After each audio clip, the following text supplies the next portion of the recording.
The top stories tonight in Y News. The House of Representatives plans to focus on passing the 6.352 trillion peso 2025 General Appropriations Bill, aside from the remaining priority measures of the Marcos administration. The National Bureau of Investigation, or NBI, reveals that a certain Alice Guo from Quezon City is not suspended Mayor Alice Guo, also known as Guo Huaping. The Armed Forces of the Philippines, or AFP, considers the statement of Senator Amy Marcos about 25 possible target sites in the country for China's hypersonic missiles a serious matter. And we will discover why around 250,000 residents in Israel's newly declared evacuation zone in Khan Yunis were forced to leave their homes.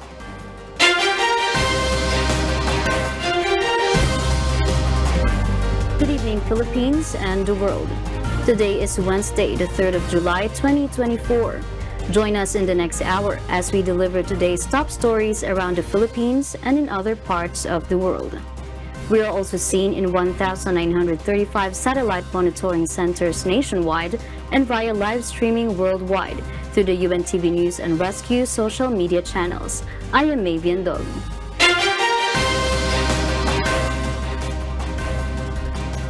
First in the news. The House of Representatives will focus on passing the 6.352 trillion peso 2025 General Appropriations Bill, aside from the remaining priority measures of the Marcos administration.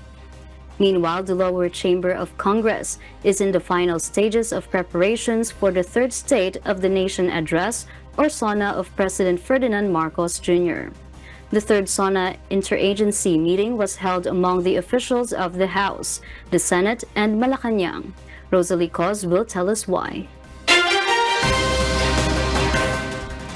The House of Representatives will prioritize the passage of the 6.352 trillion peso 2025 General Appropriations Bill, in addition to the remaining priority measures of the Marcos administration. According to Speaker Martin Romualdez, the House will double its efforts to pass the proposed national budget. This is before the adjournment of the session at the end of September 2024. The House Speaker emphasizes that they will ensure sufficient funds for education, agriculture, modernization of the armed forces, infrastructure, and other projects of the PBBM administration. Once the General Appropriations Bill is passed in the House of Representatives, it will be submitted to the Senate. Meanwhile, Tingog Party List Representative Yeda Romualdez, spouse of the House Speaker, conducted inspections and toured the facilities of the House of Representatives on Wednesday, July 3. The ongoing preparations include the renovation of certain parts of the House for the annual event. This is 18 days before the Third State of the Nation Address, or SONA, of President Ferdinand Marcos Jr. Who's the Senate? The will be on that side. Congresswoman Yeda is currently serving as the chairperson of the House Committee on Accounts, the committee responsible for overseeing the internal budget of the House of Representatives, including budget preparation, submission and approval, disbursements, accounting, and financial operations. The House of Representatives is in the final stages of preparation for the third SONA of PBBM. On Tuesday, July 2, the SONA interagency meeting was held at Malacanang Palace, attended by officials from the House of Representatives, Senate, and Office of the President. Also present in the meeting were representatives from the Philippine National Police and the Metro Manila Development Authority. The final interagency meeting for SONA preparations is scheduled for July 15. Rosalie Cos, UNTV News and Rescue. We serve the people, we give glory to God.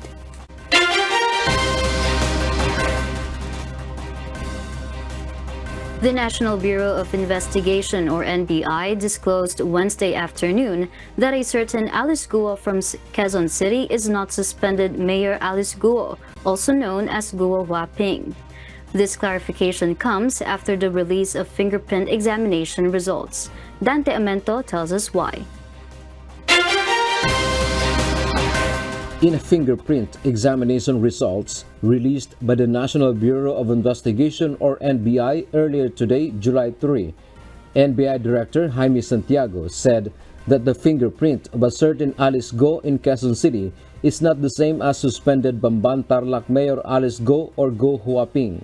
The NBI is now curious about the real identity of this person. The fingerprint card of this person was again compared. Minats namin dun sa unang dalawang fingerprint card. Hindi nagmatch. So, eto, hindi ko alam kung sino siya. Santiago further explained that it is now clear that Mayor Guo and Guo Huaping are the same person. Ang inaalam lang naman ng Senate, if Guo Huaping, a Chinese national, and Alice Guo, Alice, si Mayor, a one and the same person. So, we have already closed that question. One and the same person. The NBI believes that someone may have ordered this individual to obtain an NBI clearance bearing the name Alice Guo. However, the motive and who is behind this scheme remain unresolved. Maaaring may nag-instruct sa kanya, kumuha ka ng clearance, gamitin mo, eto, Alice Guo, born on July 12, 1986, pinanganak ka sa Tarlac. O, bayaran kita ng 20 mil. The Bureau is set to present its findings before the Senate hearing on July 10, 2024. Dante Amento, UNTV, News and Rescue. We serve the people. We give glory to God.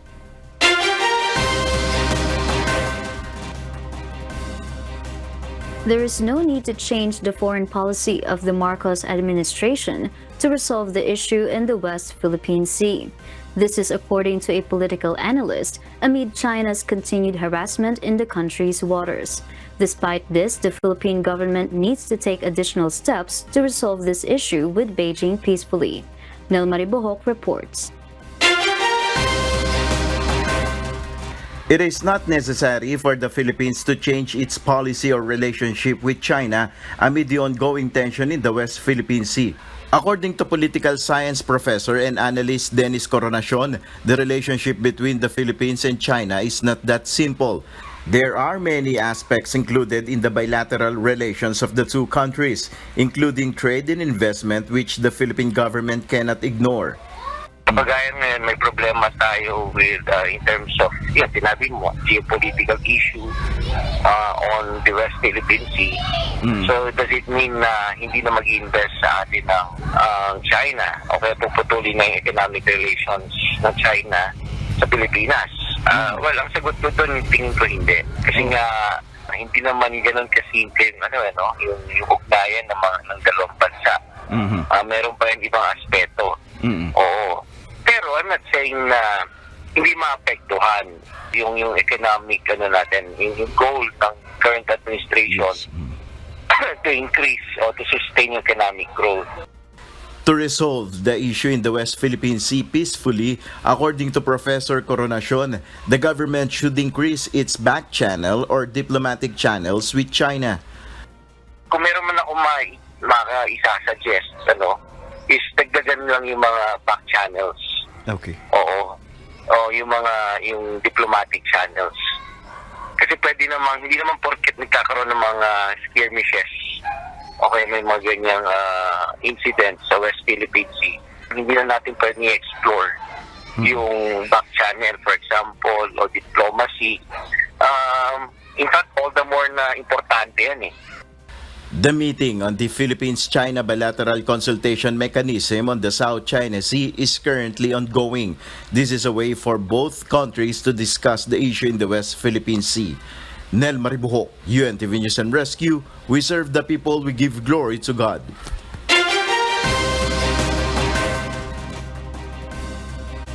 The Philippine National Police has issued an order restricting the sale of digital night vision rifle scopes and similar devices to civilians due to concerns that they could be exploited by criminal elements.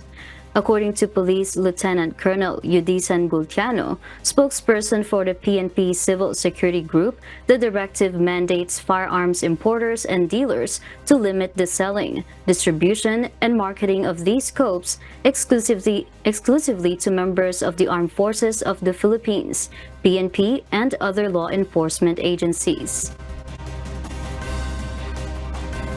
May mga nakakarating ho sa ating informasyon, yung iba po kasi nagpo-post din sa mga Facebook pages nila, no? Kaya po talagang in relation to this, maghihigpit din tayo sa pag-i-inspect sa mga firing range natin para ma-secure po talaga na nagfa-follow itong mga firing ranges natin ng mga protocols or policies according sa IRR ng RA 10591.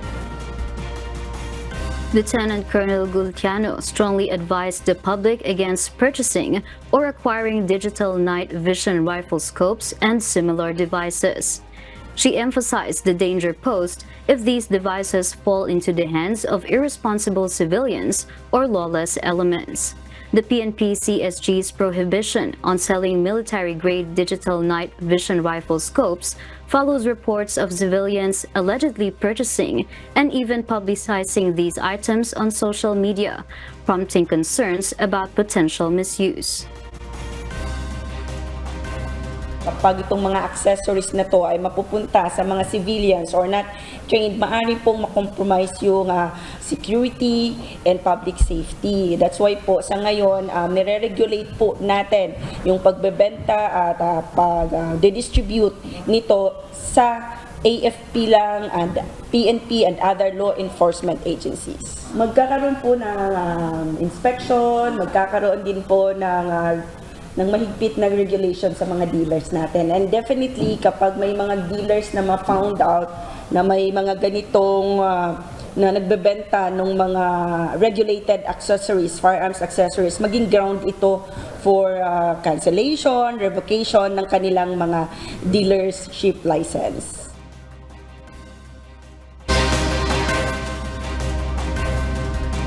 And for the news abroad, around 250,000 residents in Israel's newly declared evacuation zone in Khan Yunis were forced to leave their homes on Tuesday, July 2, after Israel bombarded the city only weeks after their tanks left the area.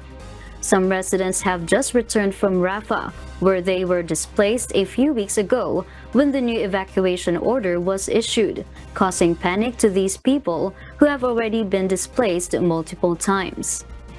Some of the residents were reported to have fled toward a humanitarian safe zone in Al-Mawasi area, which was already overcrowded with displaced families.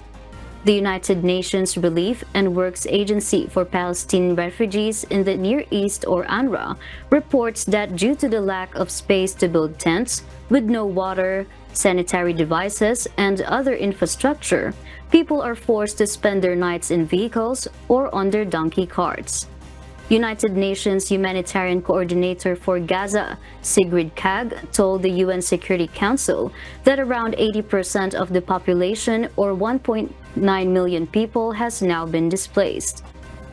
The evacuation order also includes Gaza's European hospital, serving both Rafah and Khan Yunis. This order, covering 1,179 square kilometers, makes it the largest evacuation order to date since October 2023. The hush money case of the presumptive Republican candidate Donald Trump could be delayed after Judge Juan Merchan granted the request of his legal team to delay the sentencing until September, 2 months before the election date. Following the immunity ruling, his lawyers stated that they required time to develop their case on the 34 felony charges which Trump has been convicted for, which was originally scheduled on July 11th. Trump's prosecutors continued to argue against, reiterating that he had falsified business records to cover up a payment through his former lawyer, which was also connected to his scheme during the 2016 elections. Meanwhile, Trump's lawyers have argued that the evidence of their client's official acts during his presidency, which were presented, should have been protected. We'll share more global stories with you later. For those watching our live streaming on YouTube, please click the subscribe button you see on your screen and ring the bell for notification. You may also follow us on Facebook, Instagram, and TikTok. Police in Davao City have recovered nearly 7 million pesos worth of shabu from a drug suspect in Davao City early this morning. The PNP stated that the suspect supplies drugs in the Davao region. Jed Neresina will tell us why.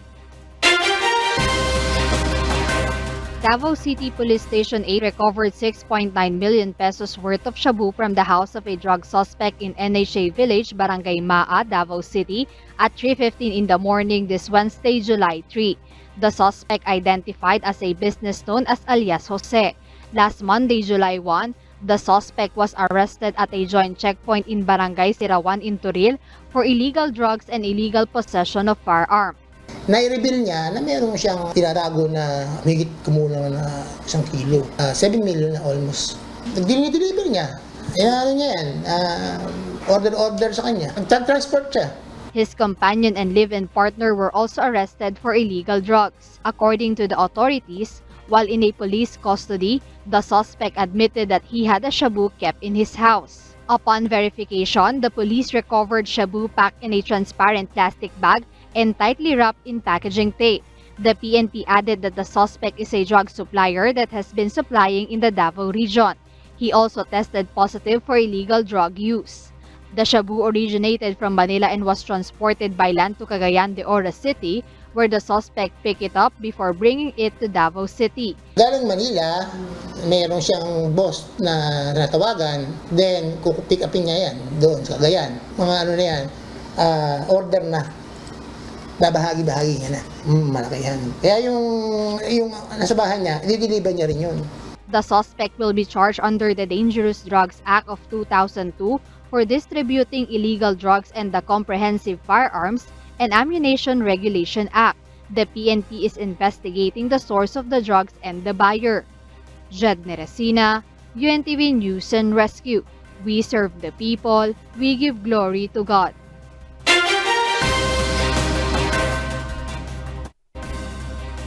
This year, the distribution of health emergency allowances to healthcare workers who sacrificed their time and effort during the height of the COVID-19 pandemic is expected to be completed.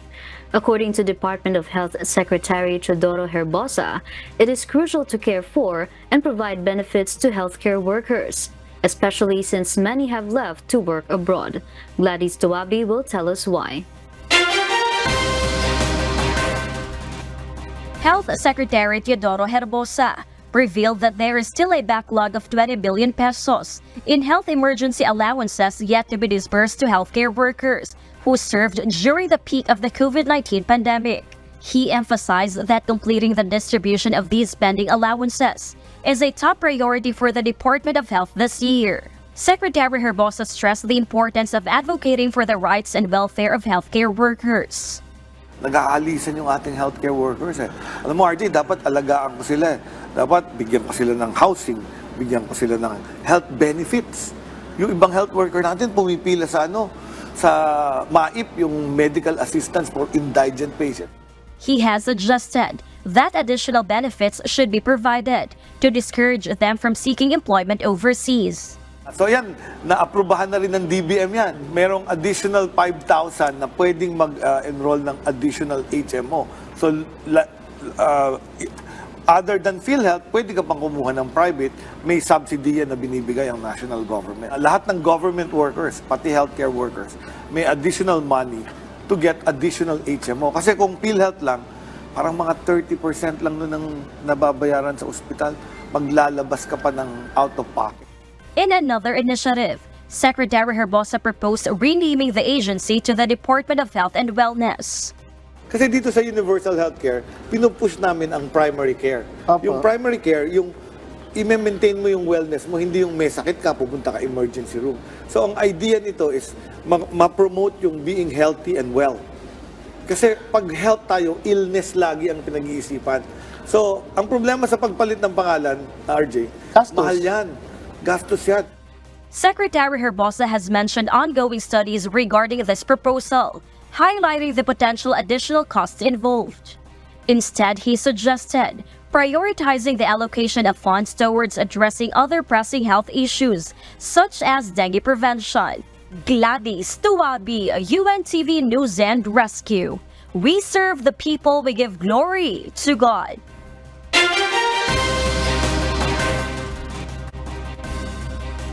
A foreign male passenger at Dipolog Airport is now in custody of the Philippine National Police Aviation Security Group after making a bomb joke early this morning, July 3. According to a report received by the Civil Aviation Authority of the Philippines, or CAAP, Area Center 9, the male passenger made the bomb joke around 5:55 a.m. while supposed to board flight PR-2558 bound for Manila with his wife. When airline staff inquired about the contents of his check-in baggage, the foreigner reportedly responded that it contained an atomic bomb, later retracting his statement as a joke. CAAP emphasized that bomb jokes can severely disrupt airline and airport operations. The passenger will face charges under Presidential Decree number 1727, which carries penalties of imprisonment for not more than 5 years or a fine of not more than 40,000 pesos. United States maritime security expert Ray Powell has reported that the monster ship from China has once again entered the Philippine Exclusive Economic Zone, or EEZ. According to Powell's latest update on his X account, he noted the sighting of the 5901, a significant Chinese ship sailing towards Sabina or Escoda Shoal within Philippine waters. Meanwhile, stationed at Sabina Shoal since April 2024 is the Philippine Navy ship BRP Teresa Magbanwa. It is reported that this monster ship of China has reappeared in the West Philippine Sea after exiting the EEZ on June 27.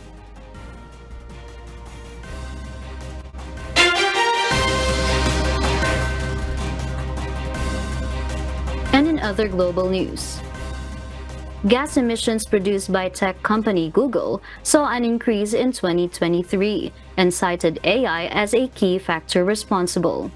Early Briones details why.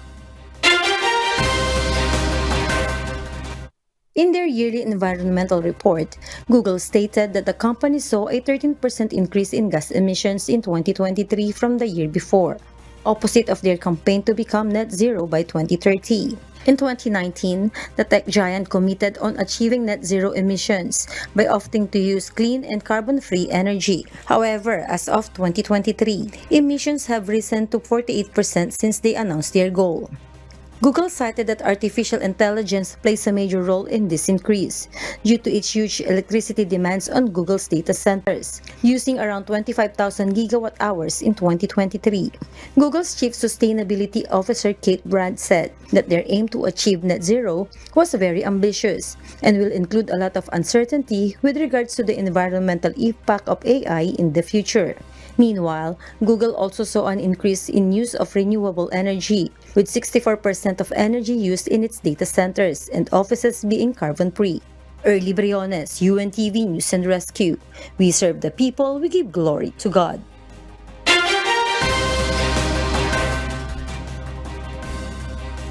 Over 100 people have tragically lost their lives and more than a dozen others have been injured in a stampede at a Hindu religious gathering in northern India. The incident occurred as crowds gathered in a town in Uttar Pradesh to attend a sermon by a preacher. As people were dispersing, a dust storm suddenly caused panic, leading to a chaotic situation. Many were trampled and crushed, while others fell into roadside drains or canals. United States President Joe Biden attributed his lackluster debate performance last week to jet lag, citing multiple international trips that left him fatigued. The 81-year-old returned to the United States on June 15, with just under 2 weeks remaining before the June 27 debate. Biden made these remarks amid mounting questions about his mental fitness for a second term in the White House. And those are the reasons behind the news in other parts of the globe.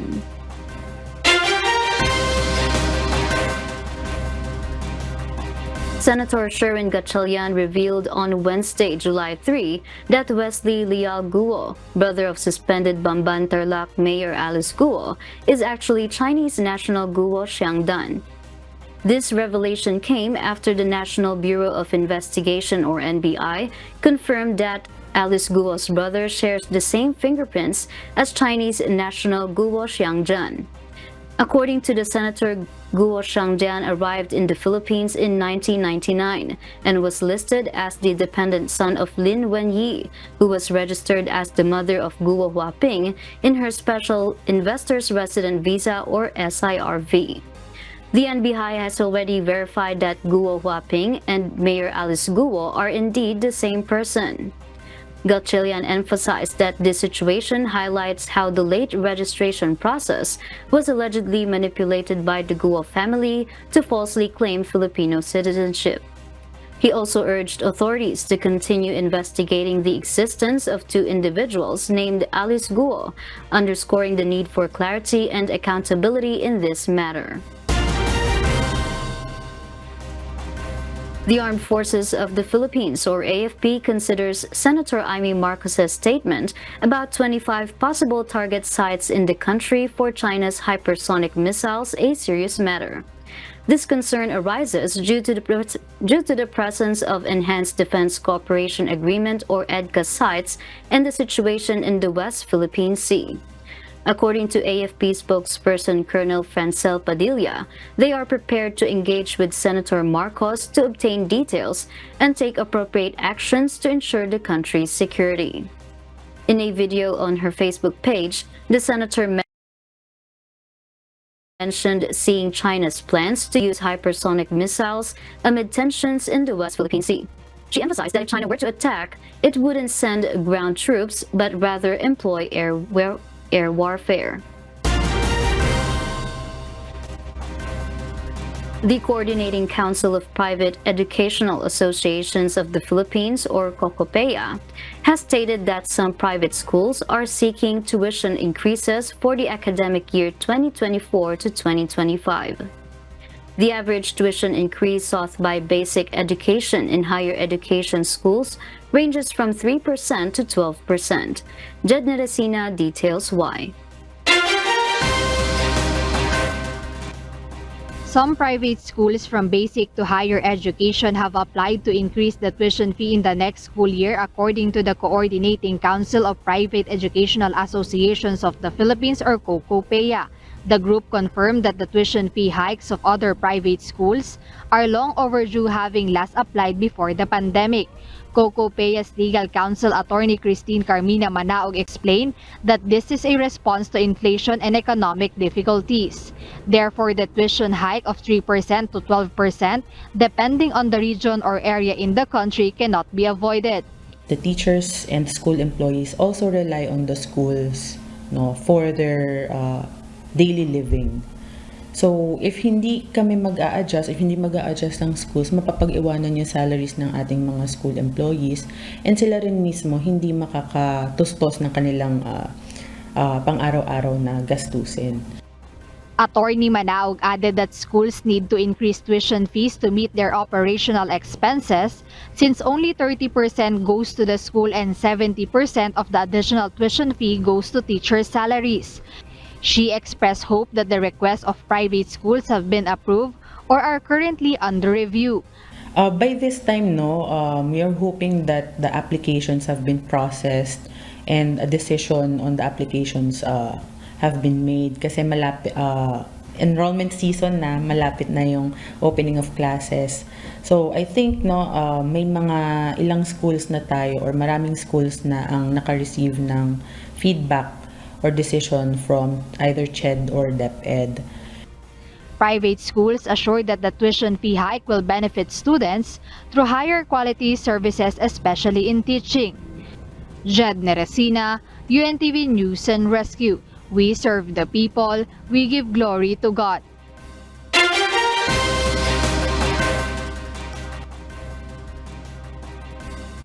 The roster of Filipino athletes bound for the 2024 Paris Olympics continues to grow, with the recent qualifications of Jan Cabang and Lauren Hoffman in the hurdles.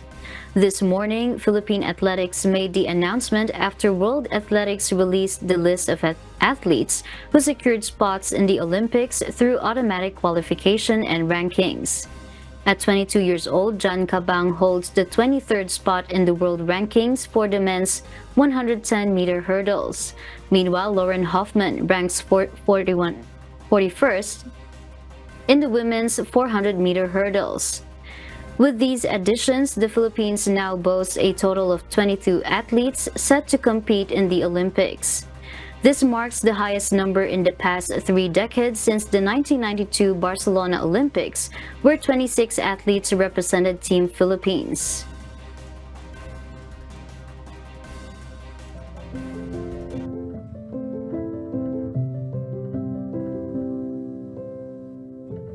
Our kasangbahay.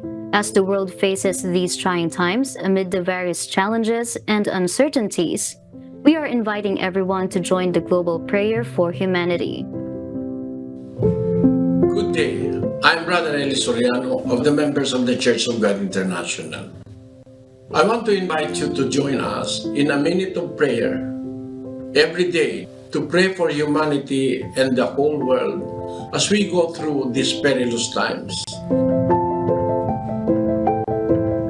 While safety measures like washing of hands and strengthening of our immune systems may help us through this horrible predicament, there is still no precaution or cure more powerful than God's mighty intervention. And we need His intervention now more than ever. It doesn't matter what religion you are in or what denomination you belong.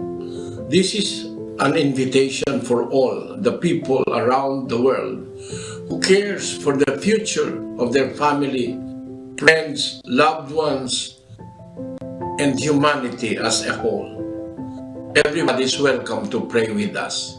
For more details, you can check out the description box below. Thank you very much, and I hope to hear from you soon. May God bless you.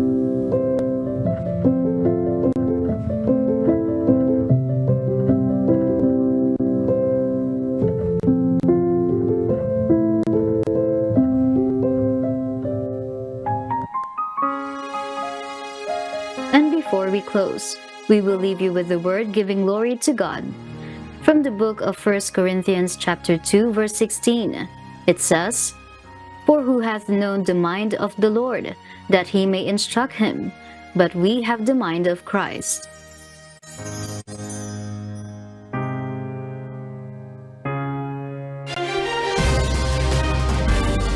And those are the reasons behind the news, July 3, 2024. Reasons we deliver to you as they unfold. Because we need to know, we will always ask why. I am Mavian Dog, live from Australia. We serve the people, we give glory to God.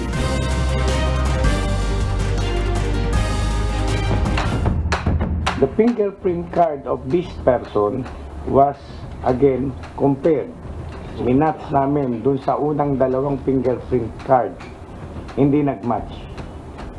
So, eto, hindi ko alam kung sino siya.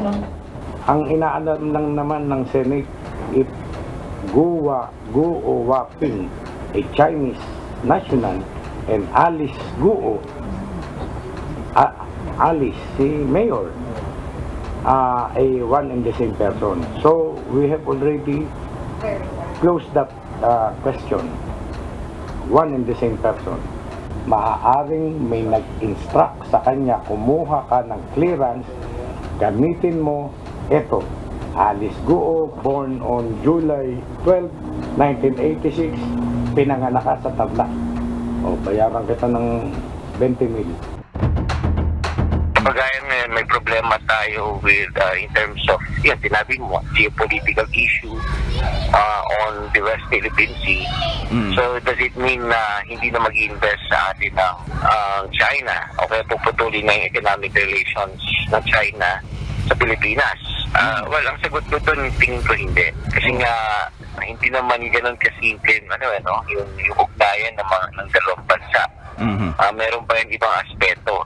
Oo. Pero I'm not saying na hindi maapektuhan yung economic natin, yung goal ng current administration to increase or to sustain yung economic growth. Kung meron man ako isa-suggest, is dagdagan lang yung mga back channels. Okay. Oo. Yung diplomatic channels. Kasi pwede namang, hindi naman porket nagkakaroon ng mga skirmishes, okay, may mga ganyang incidents sa West Philippine Sea, hindi na natin pwede i-explore yung back channel, for example, o diplomacy. In fact, all the more na importante yan eh. May mga nakakarating ho natin sa ating informasyon, yung iba po kasi nagpo-post din sa mga Facebook pages nila, kaya po talagang in relation to this, maghihigpit din tayo sa pag-i-inspect sa mga firing range natin para ma-secure po talaga na nagfa-follow itong mga firing ranges natin ng mga protocols or policies according sa IRR ng RA 10591. Kapag itong mga accessories na to ay mapupunta sa mga civilians or not trained, maaari pong makompromise yung security and public safety. That's why po sa ngayon, nire-regulate po natin yung pagbebenta at pag-distribute nito sa AFP lang and PNP and other law enforcement agencies. Magkakaroon po ng inspection, magkakaroon din po ng mahigpit na regulation sa mga dealers natin. And definitely, kapag may mga dealers na ma-found out na may mga ganitong na nagbebenta ng mga regulated accessories, firearms accessories, maging ground ito for cancellation, revocation ng kanilang mga dealership license. Nai-reveal niya na meron siyang tinatago na higit kumulang na 1 kilo. 7 million na almost. Nag-deliver niya.